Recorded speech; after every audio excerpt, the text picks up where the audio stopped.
Okey, Assalamualaikum.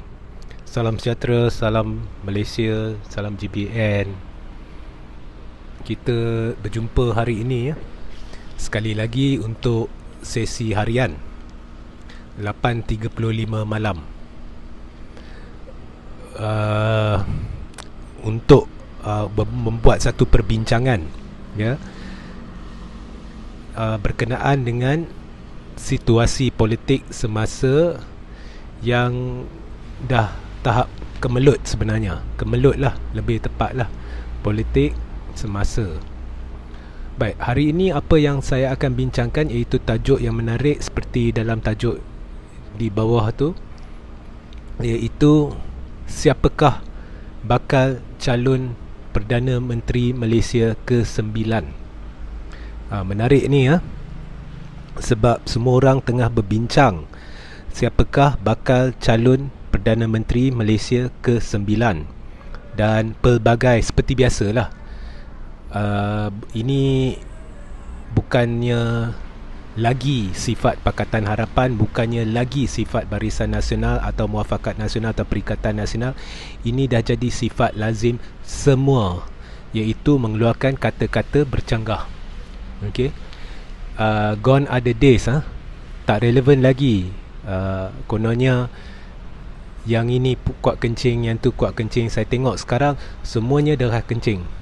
Okey, saya rasa dua-dua belah tu kena pergi buat appointment dengan urologist di mana-mana hospital sebab ada masalah buang air kecil yang terlalu deras. Okey, dua-dua side kenyataan-kenyataan yang bercanggah berkenaan siapakah bakal calon Perdana Menteri Malaysia ke-9. Jadi itu tema kita hari ini. Baik, sebelum itu, dua sidang lepas saya akan letakkan link di bawah ruang komen selepas habisnya sidang ini. Lebih kurang 20 minit atau setengah jam selepas sidang ini berakhir. Jadi pastikan anda rujuk sebab dia ada kaitan dengan sidang hari ini dan sidang esok, di mana dua sidang yang lepas, bahagian pertama saya buat analisis terperinci apakah keputusan yang dijangka sekiranya Perikatan Nasional bertembung dengan direct dengan Pakatan Harapan Plus atau PH Plus jika pilihan raya umum diadakan tahun ini atau awal tahun depan. Tapi tahun ni lah. Okay, kita letak tahun ni. Jadi saya buat analisis terperinci. Itu wajib anda rujuk bagi siapa yang belum rujuk. Kemudian semalam saya buat satu sidang, saya bongkar satu perkara yang mengejutkan, iaitu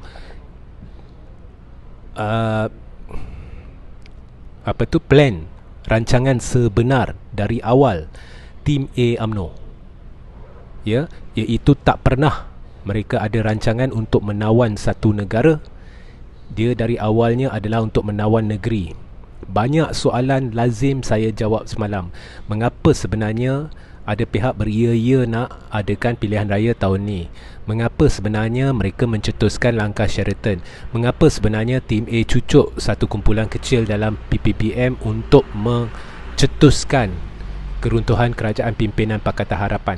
Dan pelbagai soalan yang berkait, saya beri penjelasan sebenar. Inilah yang berlaku, inilah yang bakal berlaku, inilah motivasi mereka, inilah sebab mereka lakukan perkara-perkara ini.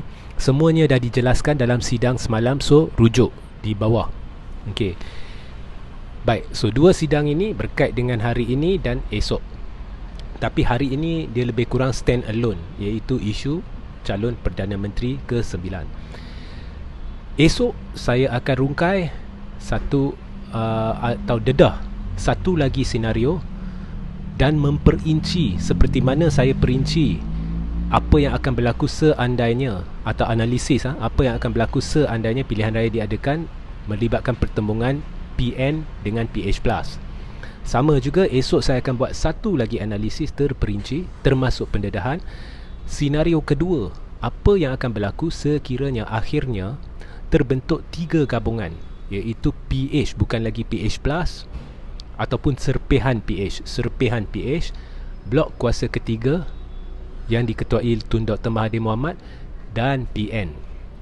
Dalam senario ini, adakah blok kuasa ketiga turut memiliki majoriti lah ni jika blok kuasa ketiga make a decision serpihan Pakatan Harapan yang tidak ingin bersama blok kuasa ketiga dia pinggirkan, termasuk Anwar Ibrahim dan sebagainya? Di manakah datangnya majoriti itu dan mengapa Mahathir sebenarnya perlu atau tidak perlu Anwar Ibrahim, dan apakah jangkaan keputusan? Dan saya akan bandingkan analisis ini dengan analisis yang saya buat 2 hari yang lepas. Jadi pastikan sekali lagi rujuk kepada dua-dua sidang itu di ruang komen. Baik, hari ini kita akan sentuh isu Perdana Menteri Malaysia ke-9. Now, apabila kita cerita Perdana Menteri Malaysia ke-9, kita kena lihat dari 2 aspek, iaitu aspek belah PN dengan aspek belah PH plus. Jadi bila kita lihat aspek belah PH plus pun ada soal jika ada pilihan raya siapa yang bakal calon Perdana Menteri. Jika kita lihat aspek PN pun ada soal siapakah bakal calon Perdana Menteri. Cuma bezanya dari PN, dari perspektif PN, perbincangan lebih menjurus kepada pilihan raya umum diadakan tahun ni dan siapakah yang bakal dicalonkan sebagai calon Perdana Menteri Malaysia ke-9 seandainya Parlimen dibubarkan. Tetapi di PH Plus ada 2 perbincangan yang saya faham. Satu ialah andai kata PH Plus berjaya runtuhkan kerajaan pimpinan PN tanpa pilihan raya tahun ini, siapakah bakal calon Perdana Menteri Malaysia ke-9. Perbincangan kedua adalah andai kata pilihan raya umum diadakan dan ia tidak melibatkan keruntuhan kerajaan pimpinan PN tahun ni, pilihan raya umum diadakan, siapakah bakal calon Perdana Menteri ke-9. Okey, so kita mula dengan PN. Jadi sekian lama saya telah buat beberapa sidang media, saya telah menunjukkan tahap perpecahan undi Melayu Islam di mana dengan terperinci dalam analisis 2 hari yang lepas, link di bawah. Perpecahan Melayu Islam ni berlaku. Mengapa perpecahan ni mungkin lebih besar daripada perpecahan yang berlaku sebelum PRU14 yang menjurus kepada keruntuhan kerajaan pimpinan Barisan Nasional, dan mengapakah ramai di kalangan akar umbi marah dengan PPBM. Okey, lah ni hari ni punya boleh tengok PPBM berpecah. Pada asalnya orang yang dilantik sebagai Setiausaha Agung PPBM yang baru, iaitu Datuk Seri Hamzah Zainuddin, dah umumkan bahawa PPBM tidak akan bertanding di pilihan raya kecil sini dan akan sokong calon Barisan Nasional. Tetapi hari ini tiba-tiba ada seorang pemimpin PPBM yang secara unilateral tanpa merujuk kepada siapa berkata saya akan bertanding di sini sebagai calon bebas. Kat situ dah nampak perpecahan dah. Okey.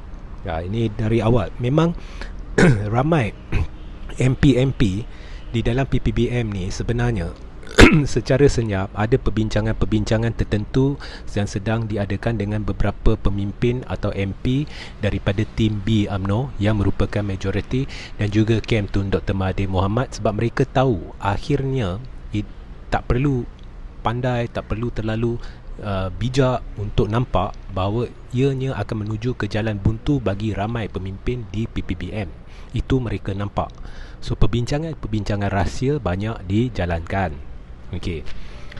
So perpecahan ni berlaku di PPBM, tapi apa pun kita lihat Muhyiddin kekal dengan kerjasamanya dengan Perikatan Nasional, walaupun dalam suasana tim A bermaharajalela, walaupun minoriti tim A bermaharajalela, iaitu sekejap kita dengan Perikatan Nasional, sekejap kita tak sokong, kita sokong Perikatan Nasional hanya sehingga PRU15, sekejap nak PAS pula kata nak masuk PRU15 sebagai Perikatan Nasional bukan sebagai Muafakat Nasional.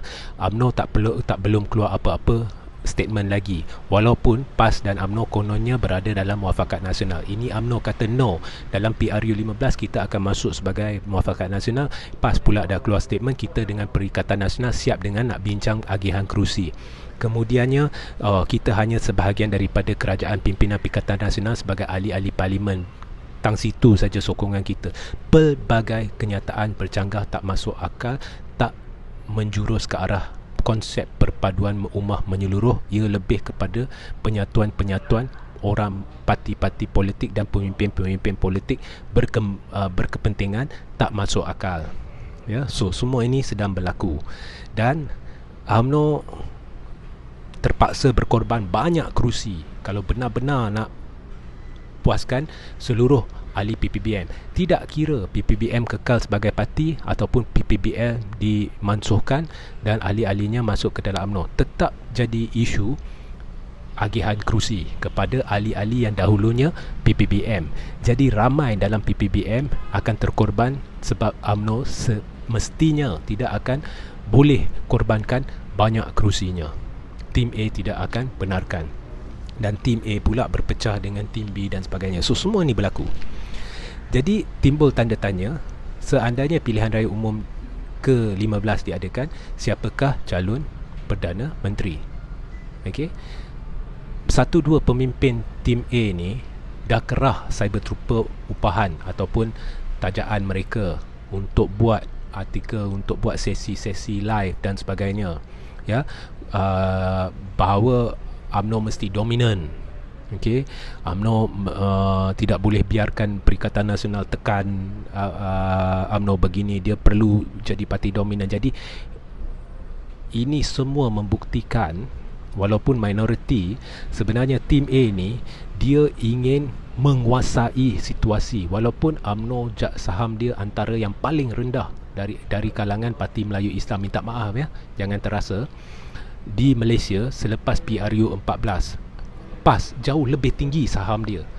Ya, sebab itu tim A pergi pegang tim PAS sebab tim A nak kekal relevan. Kalau tim A tak buat begitu, tim B yang majoriti tu nak buat perubahan dalam UMNO, tim A ni akan rebah.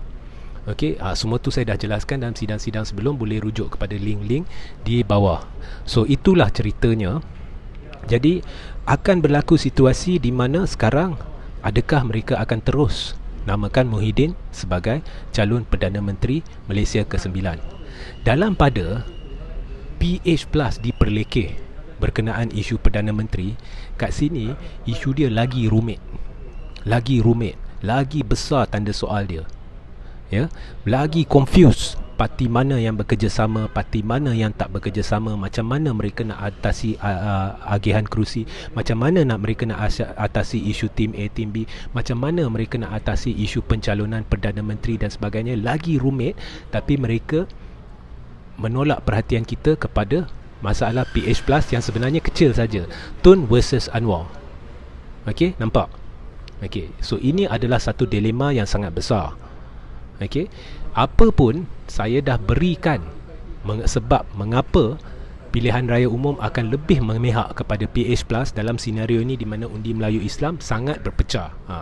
Merujuk sidang lepas. Okey, sekarang kita pergi ke PH Plus. Di PH Plus pula ada banyak cerita.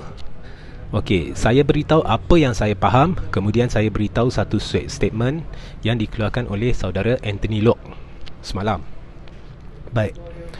Apa yang saya dipahamkan ialah PH Plus mengadakan satu mesyuarat tergempar beberapa hari yang lepas, 10 hari ke berapa yang lepas, di mana di dalam mesyuarat itu yang diadakan di Ibu Pejabat PKR, sebenarnya calon Perdana Menteri sudah dimuktamadkan, tapi perjanjian dibuat tidak akan diumumkan.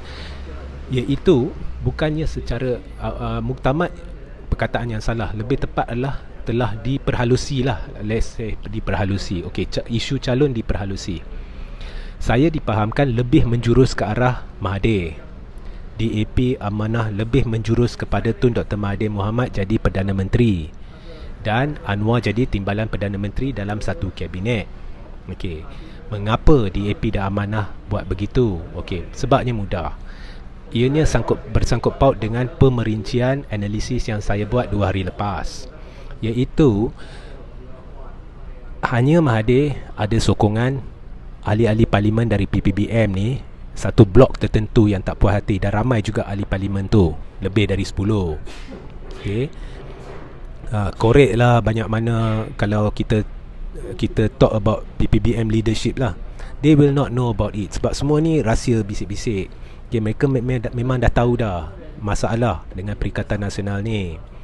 Kemudian UMNO Tim B ni ramai MP-MP ni tunggu masa je PRU 15. Jadi sokongan tu menjurus ke arah Mahathir, bukannya Anwar.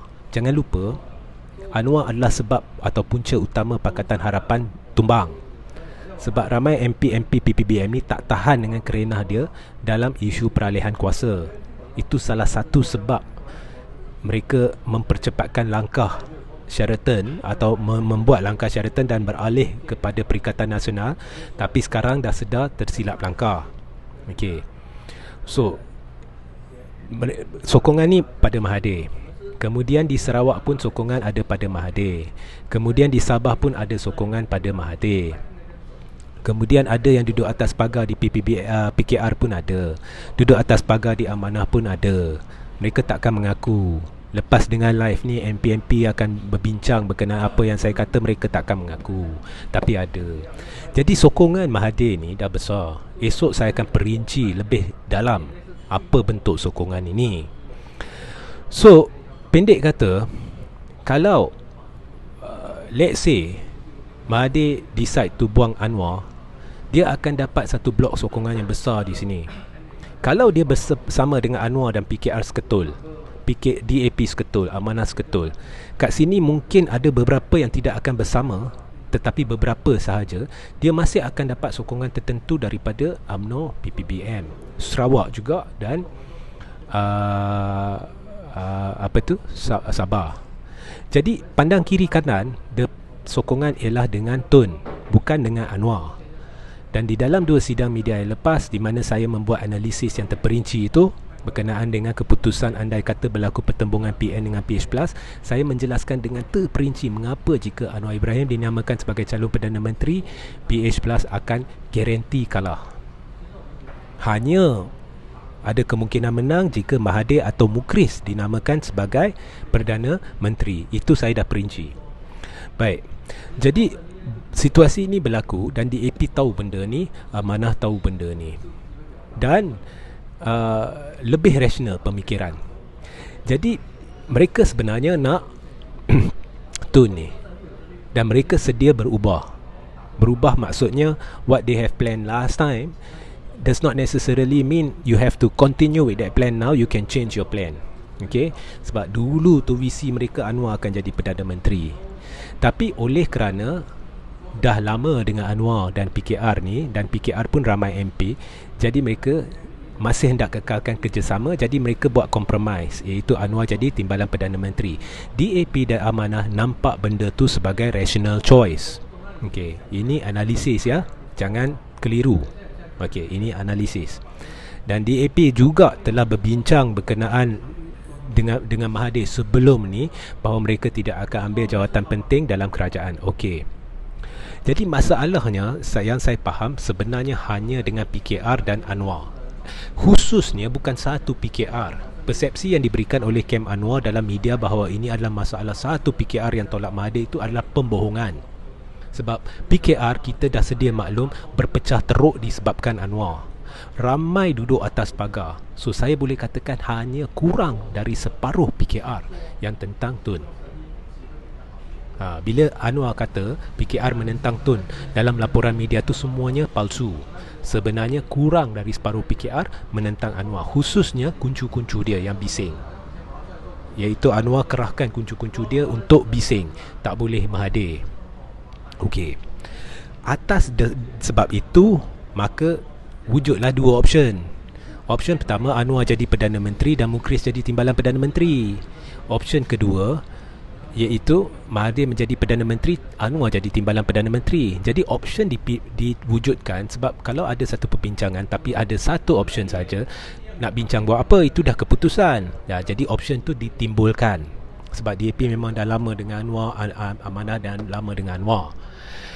Dan anda rujuk sidang media dengan Kini TV yang dibuat oleh Anthony Loke semalam. Dalam banyak-banyak pemimpin DAP ni, Anthony Loke ni sebenarnya bila cakap ni berfakta sikit. Ha, saya tahu ada DAP, pemimpin-pemimpin DAP dulu saya menentang tu yang keluar kata-kata resis, kata-kata anti-Islam, kata-kata anti-Melayu dan sebagainya. Saya pun boleh naik berang dengan mereka. Tapi Anthony Loke lain. Saya dari dulu dengar apa yang dia cakap, sebab dia kalau timbulkan satu-satu perkara tu ia berfakta. Okey, itu Anthony Loke.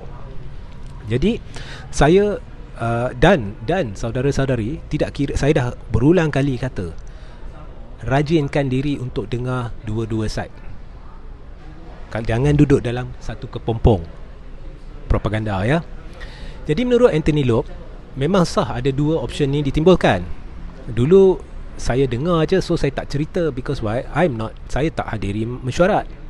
Tapi bila dengar Anthony Loke cakap macam tu, malah dia beri penjelasan terperinci tu, okey lah, nampaknya memang benda tu berlaku. Okay, so dua option ni ditimbulkan. Tapi DAP lebih menjurus kepada option Mahathir. Dan PKR ingat berpecah. Pegangan Anwar terhadap PKR ni terlalu kecil. Ramai pemimpin wanita boleh ramai dah keluar macam tu. Keluar. Pemimpin ni, pemimpin tu memang reject Anwar. Jadi Anwar hanya boleh jadi Perdana Menteri Peralihan, iaitu apabila satu-satu penggal parlimen dah bermula. Di pertengahan itu berlaku peralihan kuasa, baru Anwar boleh jadi Perdana Menteri. Okey. So, maknanya kita sebenarnya sudah ada calon Perdana Menteri PH+, tapi kita tidak ada calon Perdana Menteri PN. PN tanda soal dia lebih besar, lebih belum, tidak menentu buat masa ni. PH+ nampak lebih kepada Tun. Okey. Now, so faham ah? Okey, itulah calon Perdana Menteri. Now, ini adalah satu pesan saya kepada Tun Dr. Mahathir Mohamad, iaitu dan DAP dan Amanah, iaitu sama ada beri kata pun putus kepada Anwar, kerjasama antara Tun dengan PH+ akan berdasarkan rules, peraturan yang Tun tetapkan, tak payah kerjasama. Because I know Tun strength, Tun pun tahu dia punya strength. Nasihat saya kepada Anwar, jangan jadi bodoh lembu, sebab Tun is just watching you, nak tengok masih berterusan tak masalah ni. Sebab tanpa kau dah wujud satu gabungan kuasa ketiga. So saya sarankan Tun beri kata putus 1-2 hari kepada Anwar, deadline. Kalau tak dipenuhi, cut off Anwar dan beri kata putus kepada semua yang duduk atas pagar tu dalam parti-parti pakatan. You are either with me or against me. Okay? Sebab Anwar ni berpenyakit.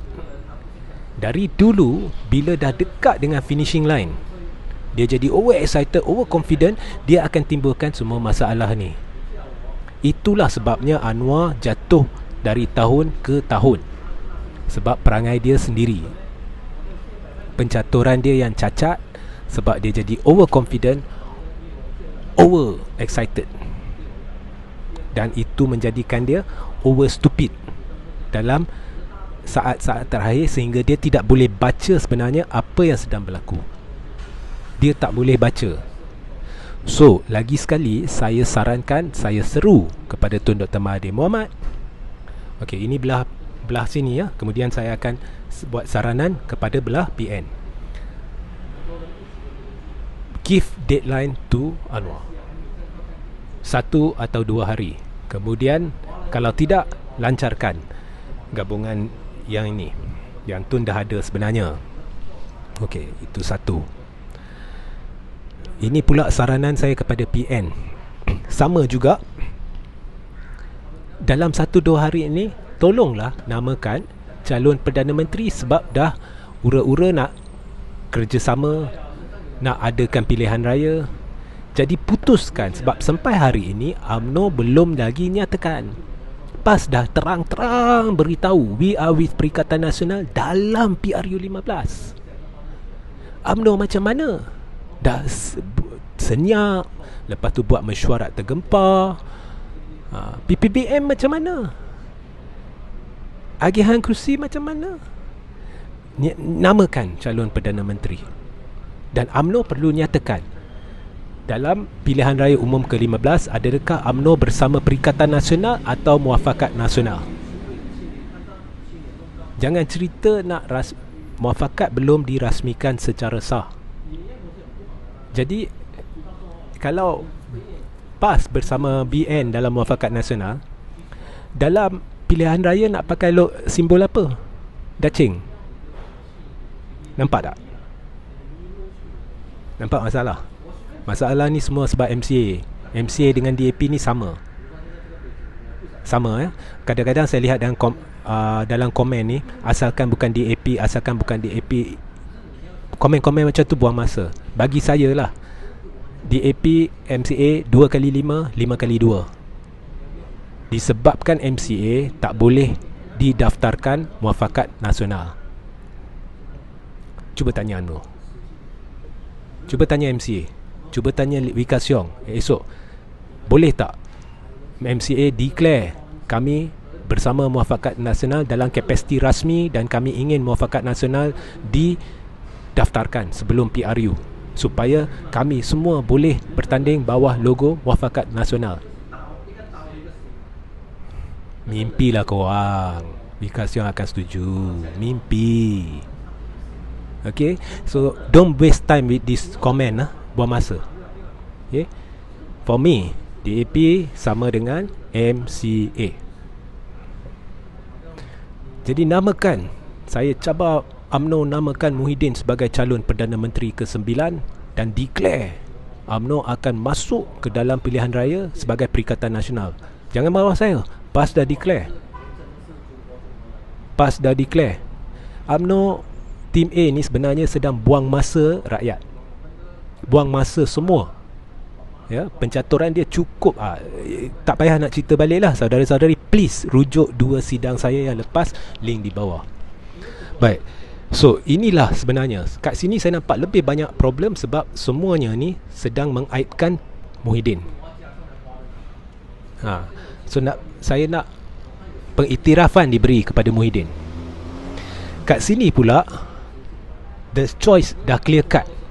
Dan Tun perlu beritahu Anwar terus terang, saya tak perlu janji kepada anda apa-apa. Saya adalah calon Perdana Menteri. Kemudian saya nak beri, bila saya nak beri, itu keputusan saya. Korang pilih, are you with me or against me? Sebab saya tahu Tun punya grup besar mana. Ya. Selebihnya Sabah Sarawak ni saya dah buat rungkaian dalam 2 analisa yang lepas. Lagi sekali rujuk, cerita GPS pun saya dah sentuh. Mengapa GPS akan ke PH Plus bukan dengan Muafakat, saya dah sentuh. Tapi apa pun saya akan ulang besok, bila saya akan buat satu analisis, iaitu apa yang akan berlaku jika ada pertembungan 3 puak besar, iaitu serpihan PH, kuasa ketiga dan PN di pilihan raya umum ke-15. Okey. So, sehingga kita berjumpa esok. Assalamualaikum warahmatullahi wabarakatuh. Salam sejahtera, salam GBN, salam Malaysia. Layari, ikuti saluran Telegram saya di bawah dan YouTube Regi Jasiri Taudin, link di bawah. Ya, sekian.